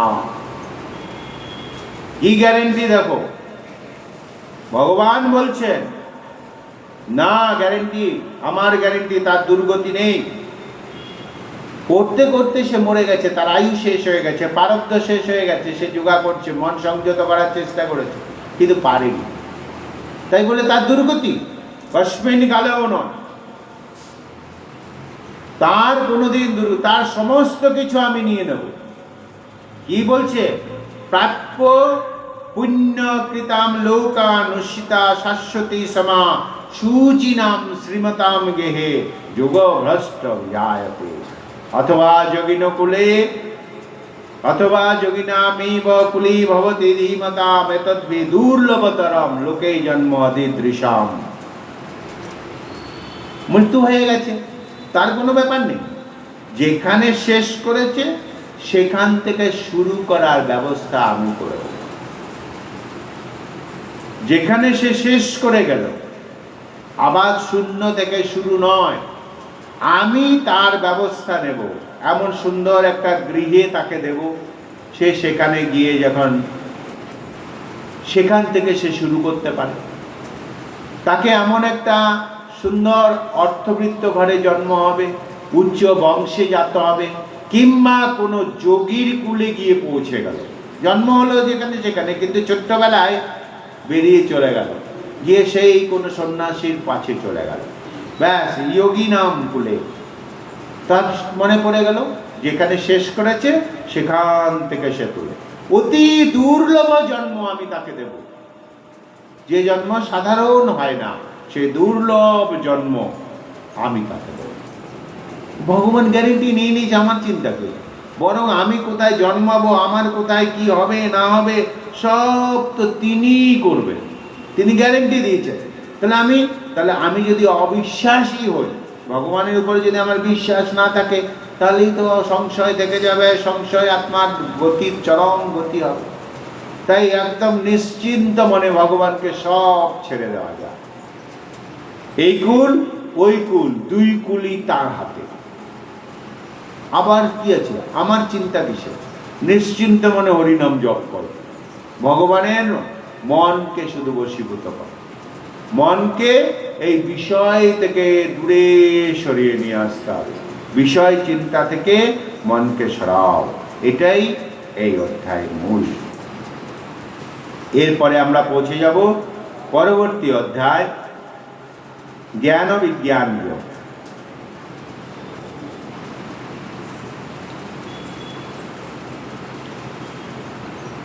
ছোট্ট অধ্যায়টা।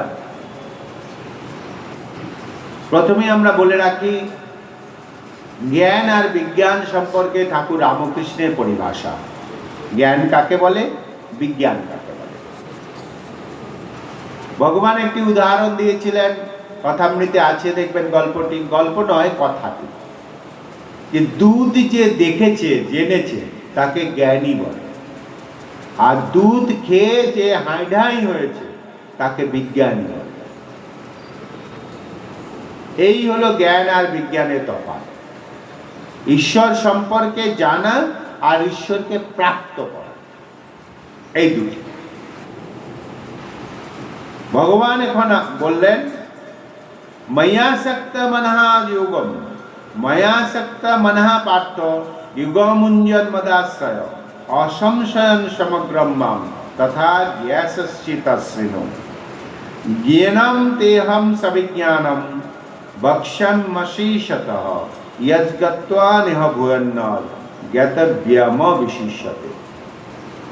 मनुष्याणां सहस्रेषु कश्चिद् अतति सिद्धाय यतता अपि सिद्ध्यानां कश्चिन् मां वेत्ति तत्ततः।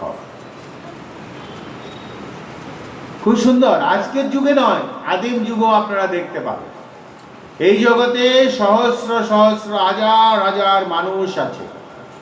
সকলেরই কি ঈশ্বর চিন্তা হয় নাকি? সবাই কি ভগবান শোনে? এই যে এখানে গীতা জ্ঞান যজ্ঞ হয়, প্রতি বছর এখানে হয়, কত মানুষ আছে, তাই বলে কি সবাই এসছে? আসেন, সবাই আসবে। সকলের রুচি আসতে পারে না, এক হতেই পারে না। ভিন্ন ভিন্ন রুচি আছে এবং তার ওই পরিবেশও আছে। হয়তো তার মন চাইছে কিন্তু পরিবেশ তার অনুকূল নয়, পারছে না। অনেক দায়িত্ব কর্তব্য এমন করে ঘিরে ধরে রেখেছে। কারো সময় আছে কিন্তু মনের রুচি মিলছে না, আসতে পারে না। কারো ভেতরে একটা কিছু আছে যেটার সঙ্গে এটা মিলছে না, তাই এটা ভালো লাগছে না। অনেক কিছু আছে। তো ভগবান বললেন দেখো, এই যে মন বশীভূত করা তোমাকে আমি বললাম, এর মানে যে তুমি জেনে নিও সবাই করে ফেলবে, এরকম নয়। হাজার হাজার মানুষের মধ্যে একজনের ঈশ্বর লাভের ইচ্ছা যাবে। হাজার হাজার মনুষ্যানাম সহস্রেষু কশ্চিদপি, হাজার হাজার মানুষের মধ্যে একজনের ঈশ্বর লাভের ইচ্ছা যাবে। এই রকম যাদের ঈশ্বর লাভের ইচ্ছা জেগেছে তাদের মধ্যে আবার হাজার হাজার মানুষের মধ্যে একজনের বোধে সেটা পৌঁছেছে, বুঝতে পেরেছে। আবার এই যে বুঝতে যারা পারেছে তাদের মধ্যে হাজার হাজার বোদ্ধাদের মধ্যে একজনের সিদ্ধি লাভ হচ্ছে। অতি সূক্ষ্ম বিষয়। আত্মজ্ঞান এমন নয় যে সবার হইয়া, অতি সূক্ষ্ম বোধ, বুদ্ধি প্রকাশ হতে হবে। এই কথা বলে ওই তত্ত্ব জ্ঞান দেবেন অর্জুনকে। জ্ঞান বিজ্ঞান নয়, জ্ঞান দিচ্ছে। ভগবান বললেন ভূমিরাপো নলো বায়ু কম মনো বুদ্ধিরেব চ অহংকার বিমূঢ়াত্মা।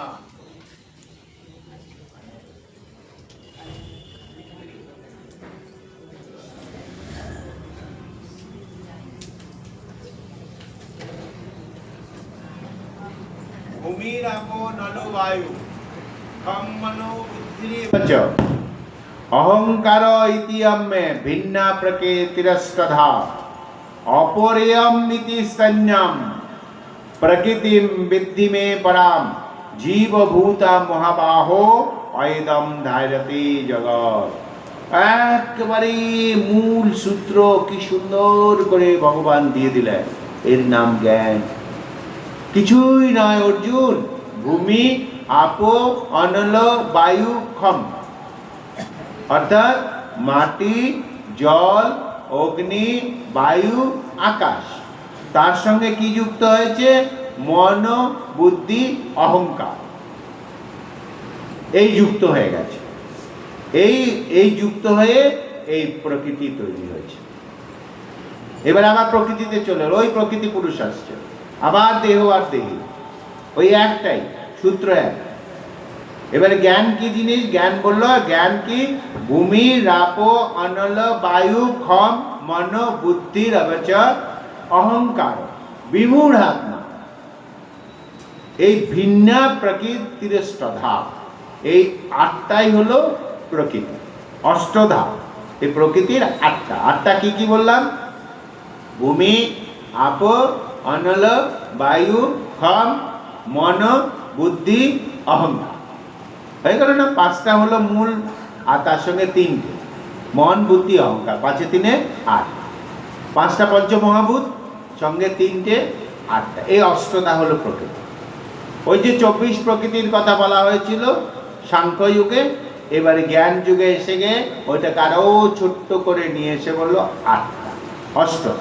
তাহলে ভূমির আপ অন্ন বায়ু ক্ষম মন বুদ্ধির এই বচন অহংকার ও ইতিয়মে ভিন্না প্রকৃতি অষ্টধা, এই আটটা হলো প্রকৃতি। এই প্রকৃতিটা কি?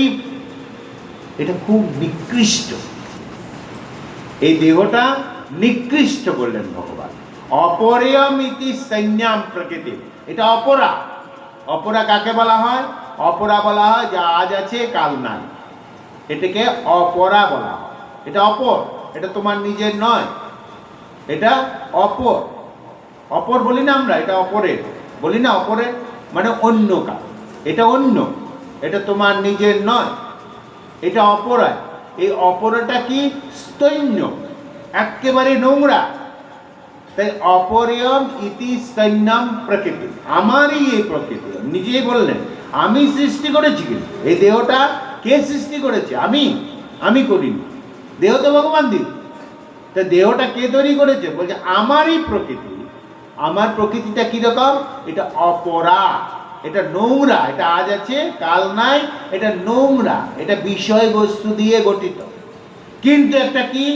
যে এই অপরিয়ম ইতি সন্ন্যাম প্রকৃতি বিদ্ধিমে পরাম, এই অপরার ভেতরে পরা রয়েছে, তাকে তুমি জানো। তাহলে এই যে দেহটা অপরা, এই অপরা দেহের মধ্যে পরাটা রয়ে গেছে। যেটা অপরা কাকে বলে? যেটা অপরে, আর পরা নিচে, ওইটাতে তুমি আছো। তুমি নিজে একটা, তোমার নিজের একজন আছে, ওইটাকে তুমি বিদ্ধি, বিদ্ধি মানে জানো, তুমি ওইটাকে জানো। কি জানো? জীবভূতা মহাবাহো আয়দম ধারতে জগৎ, এই জগতের সমস্ত প্রাণীর মধ্যে যে থেকে জগৎটাকে ধারণ করে রয়েছে, সেই পরমাত্মাকে তুমি জানো। তোমারই এই নোংরা দেহের মধ্যে তিনি আছেন। হয়ে গেল ভগবানের কি জ্ঞান? অর্জুনকে বলে দিলেন, অর্জুন আমি তোকে জ্ঞান দিয়ে দিলাম, এইটাই বীজ, এই বীজটাকে তুমি। উপনিষদের ঋষি খুব সুন্দর, দেখবেন আপনারা ওই উপনিষদের মধ্যে ব্যাখ্যা আছে। এই যেমন একটা আমি কথায় কথায় বলি, উদাহরণ হিসাবে বললাম, ছোলা তো আপনারা সকলেই দেখেছেন, ছোলা বুট বলে অনেকে। তো ছোলাটাকে আমি জলে ভিজিয়ে রাখলাম, ছোলাটা যখন আমি দোকান থেকে আনলাম, কাষ্ঠবৎ কি শক্ত, কাঠের মতো না, শুকনো, যে জলে ভিজিয়ে দিলাম। সকালবেলায় আমরা কি দেখতে পাই? ছোলাটা ফুলে মোটা হয়ে গেল। ছোলার ভেতরে এই গুণটা এলো কোথা থেকে? কে ছোলাটাকে মোটা করে দিল? যদি বস্তু জ্ঞান আমার মধ্যে থাকে, আমি বললাম এটা জল, ওটাকে মোটা করেছে, জলের সংস্পর্শে গেছে, মোটা হয়েছে। এবার জল থেকে উঠিয়ে রেখে দিলাম, পরের দিন ছোলার থেকে অঙ্কুর বেরিয়ে গেল। খোসাটাকে ফাটালো কে? খোসা ফাটানো একটা কর্ম তো, খোসাটা ফেটেছে তো, এটা একটা কর্ম তো। ওই কর্ম করলো কে? কর্ম তো নিজে থেকে বাধিত হতে পারে না, কর্মটা করলো কে? আর ওই ছোলাটা তো দুটো অংশ, দুটো আছেন, দুটো পার্ট, দুটো পার্টে ভেতর থেকে একটা গাছের মতো বেরিয়ে গেল, যেটাকে অঙ্কুর বলে। এটা কে তৈরি করলো? গার্গী যজ্ঞবল্ক্য প্রশ্ন করেছে বৃহদারণ্যক উপনিষদে, যে প্রভু বলো তো, এই এত বন জঙ্গল, এই পৃথিবীতে এত ঘাসের বীজটা ছেটালো কে? কে ছেটা? একটা পুকুরে জল 10 বছর ধরে আছে, সেখানে যদি কোনো বীজ থেকে থাকে, পচে গেছে, পুকুরের জলটা সেচ করে দিল, ওই 2-5 দিন যেতে না যেতে ওখানে ঘাস বেরোচ্ছে। কে ওই বীজটা দেয়? বীজ ছাড়া কি ঘাস বেরোলো? কে দেয়? কে ছেটা? কে ছিটিয়েছে? কোন রাতের অন্ধকারে কোন ব্যক্তি এসে ওখানে ছিটিয়ে দিল? বীজ ছাড়া তো গাছ হলো না, কিন্তু ওই মাটিটা তো জলে পচা ছিল, ওখানে সবুজ ঘাসটা বেরোলো কি করে? গার্গী প্রশ্ন করেছিল যাজ্ঞবল্ক্যকে। ওই ছোট্ট মেয়ে, 8 বছরের মেয়ে, অত বড় বেদের শ্রেষ্ঠ ঋষিকে হেলিয়ে দিয়েছিল। বৃহদারণ্যক উপনিষদে এই আত্মতত্ত্বের কত সুন্দর, কি সুন্দর ব্যাখ্যা রয়েছে। উত্তর দিতে গিয়ে গার্গীকে অনেক সুন্দর, বৃহদারণ্যক উপনিষদ পড়বেন, অনেক বড় এই উপনিষদটা, কিন্তু বড় সুন্দর। শেষ পর্যন্ত এই মেয়ের প্রশ্নের উত্তর দিলেন যাজ্ঞবল্ক্য। বললেন, তুমি যাকে খুঁজছো, এতৎ দৃষ্টাম, এতৎ যা তুমি খুঁজছো, অধিষ্ঠানম 10 আঙ্গুলম, তোমার 10 আঙ্গুলের উপরে সে রয়েছে। যত প্রশ্ন করেছো তিনি তোমার এই নাভিদেশ থেকে 10 আঙ্গুল মাপো, যেখানে পাবে এই হৃদয় আকাশেই তিনি লুকিয়ে আছে, এই দেহের মধ্যেই লুকিয়ে আছে যে জগৎকে চালায়। তাই ভগবান বললেন, ওই তোমার হৃদয়ের মধ্যে যে আছে, এই অপরিয়ম, এই স্তন্যম প্রকৃতির মধ্যে যে পরা লুকিয়ে আছে, সেই এদম বৃশ্বম জগতম পরিবিশ্যতে, এই বিশাল জগৎটাকে তিনি চালনা করছেন, আর তিনি সূক্ষ্ম রূপে তোমাদের ভেতরে আছে। কে তিনি? গোটা বিশ্বকে যিনি চালান।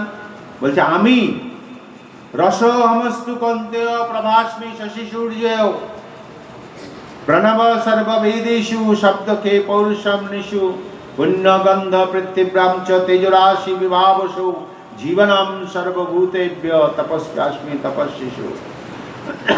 আমি সূর্যের তেজ, আমি চাঁদের কিরণ।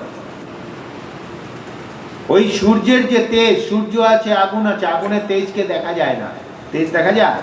তেজকে কখনো দেখা যায় না, অনুভব হয়। ওই তেজটা আমি। চাঁদের মধ্যে যে কিরণের মলিনতা, একটা আকর্ষণ, ওইটা আমি।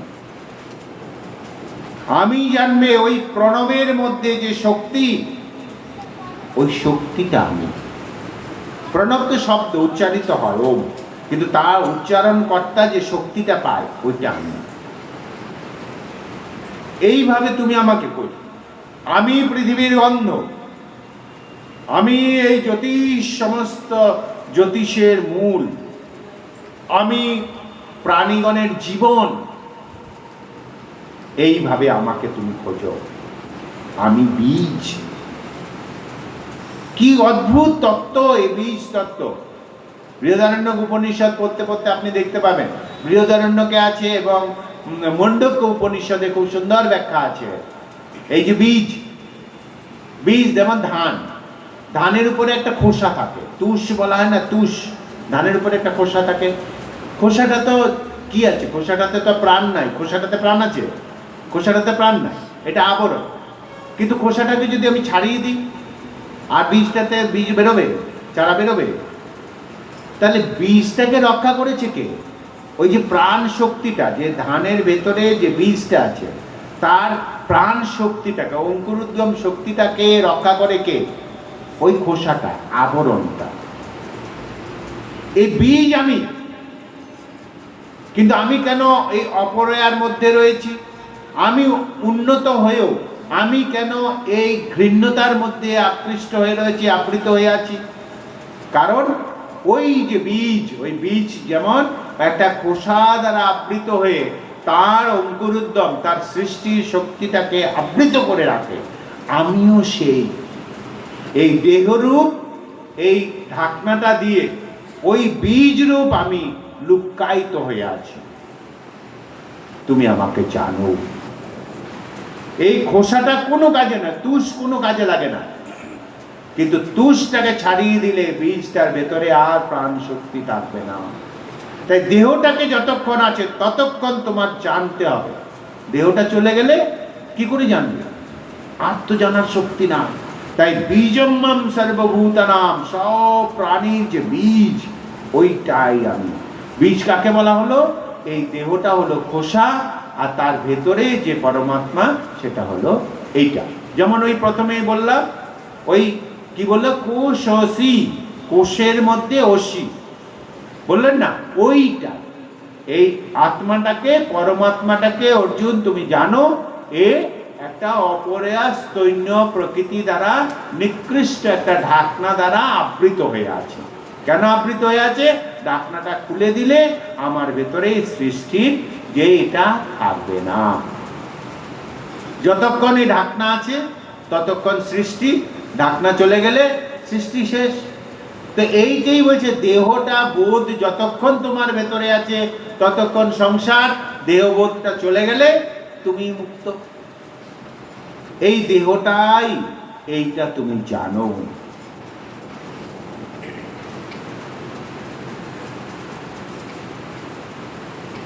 কিন্তু জানো, আমার প্রকৃতি কিন্তু খুব শক্ত।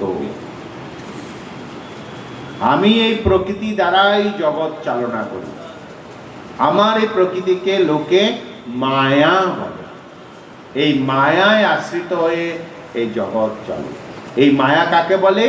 তিন গুণ, সত্য, রজ, তম, এই তিন গুণকে বলা হয় ত্রিগুণাত্মিকই হলো এই মায়া, আর কিছু নয়। ত্রিভীর গুণময়ের ভাবে রেভি সর্বমিদম জগৎ। ভগবান সব রহস্য ভেদ করে দিলেন। এই জগৎটা কিচ্ছু নেই, ওই তিন গুণে একসঙ্গে মায়া বলে, ওর দ্বারা প্রভাবিত হয়ে জগৎ ওই চলছে। কিরকম? যেই আমি সৃষ্টি হয়ে গেলাম, অমনি সঙ্গে সঙ্গে আমার হয়ে গেল।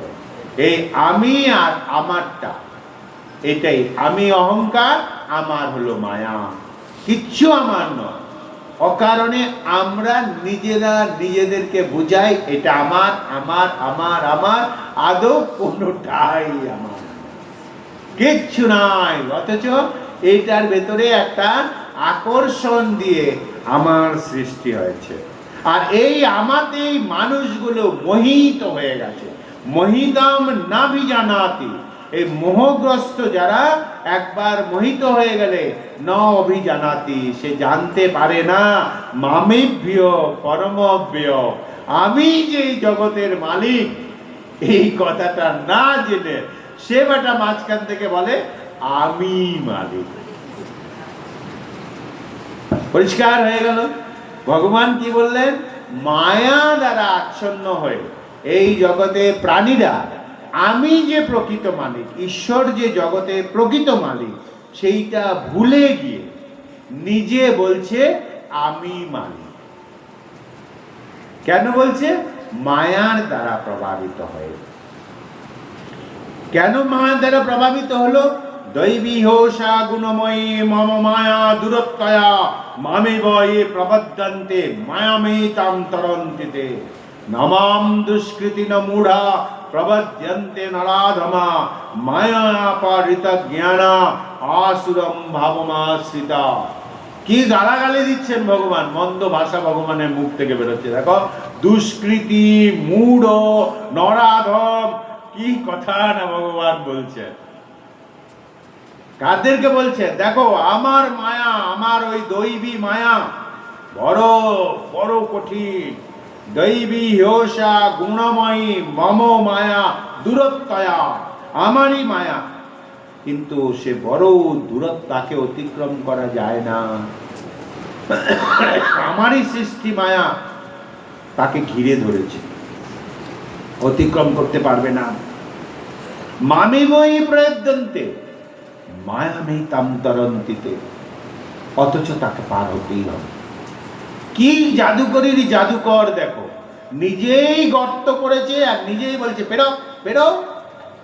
মজা দেখছেন তিনি জগতে, কি দারুণ খেলা খেলিছ এ বিশ্বলয়ে, বিরাট শিশু আন মনে। মায়া তিনিই তৈরি করেছেন, আবার তিনিই বলছেন এই মায়াকে অতিক্রম কর।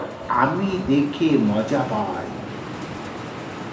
আনন্দ পাচ্ছি এই জগতের প্রাণীদের, এই যে প্রাণীদের মায়া দ্বারা আচ্ছন্ন করছি, আর সেই মায়াকে ভেদ করে প্রাণীটা বেরোচ্ছে, এটাই আমার আনন্দ।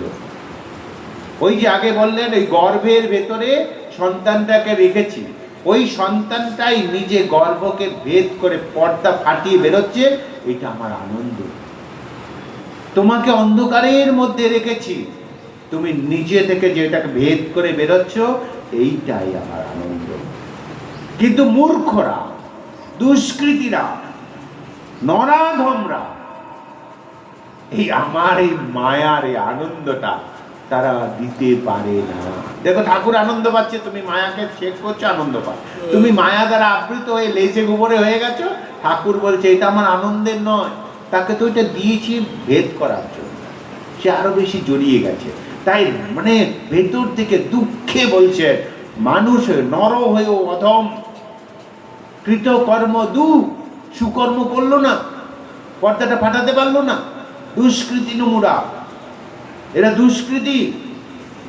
এরা মায়ার পেঁচে পড়ে, মায়া দ্বারা আবৃত হয়ে অসুর হয়ে গেল, অসুর ভাব উৎপন্ন করছে। এইটাই ভগবানের দুঃখ। ফাটাতে পারলেই তুমি দেবতা, ফাটাতে পারোনি, তোমার ভেতরে অসুর ভাব উৎপন্ন হলো, ওই আসরিক ভাব আশ্রিত হয়ে গেল। জানো এই জগতে 4 রকমের ভক্ত আমার আছে। চতুর্বিধা ভজন্তে মাম জনা সুকৃতন অর্জুন, আর্ত, জিজ্ঞাসু, অর্থার্থী চ জ্ঞানী। এই 4 রকমের। সবাই ঈশ্বর সাধনা করে না, সবাই ঈশ্বরের নাম নেয় না, সকলে ঈশ্বরের প্রয়োজনীয়তা বোধই জাগ্রত হয় না। অনেক মানুষ আছে, বেশিরভাগ 80% মানুষ মনে করে অর্থই আমাকে সুখ দেবে, তাই অর্থ রোজগারের দিকে চলে গেছে। সে মনে মনে তার ভাবনা, ধুর ভগবান ভগবান কি আছে, ভগবান নেই, পয়সা হলেই সুখ, পয়সা রোজগার করো, সুখ আমার হাতে। অসুখ হয়েছে, পয়সা হও, ডাক্তারের কাছে যাও, ভালো হয়ে যাবে। এই ভাবটাকে বলে আসরিক ভাব। সে বুঝতেই পারেনি প্রকৃত সুখটা কোথায়, প্রকৃত আনন্দ কোথায়। এই ভাবটাই, ওই ভাবটাকে বলছে, ওই দেখো অসুর। 80% চেয়েও বেশি মানুষ অসুর। 4 রকমের ভক্ত, তার মধ্যে ওই যে কম সংখ্যক আছে, তার মধ্যে ওই ভক্ত 4 রকমের হয়। একজন আর্ত। আর্ত কাকে বলা হয়? জন্মগতভাবেই তারা প্রতিবন্ধী, চোখ নাই, হাত নাই, পা নাই, কিছু না কিছু একটা খুব দুঃখের জীবন, তারা ভগবানের নাম জপ করে। দুঃখী জীবন পেয়েছে, ওই আর্ত হয়ে জন্মেছে, তারা ঈশ্বরের নাম করে। জিজ্ঞাসু, যাদের ভেতরে খুব মানে জিজ্ঞাসা উৎপন্ন হয়েছে, কে সে জন যার জন্য আমি আছি, এই জগৎ চালাচ্ছি কে, আকাশ থেকে বৃষ্টিটা পড়ে কি করে, ঋতুই বা পরিবর্তন হয় কি করে, কেমন করে ঋতু পরিবর্তন হচ্ছে, কে পাল্টায়? এই জগতে সব কিছু সূত্রের মধ্যে চলছে, নিয়ম চলে। তো নিয়ম যদি চলে, নিয়মের কর্তা আছে।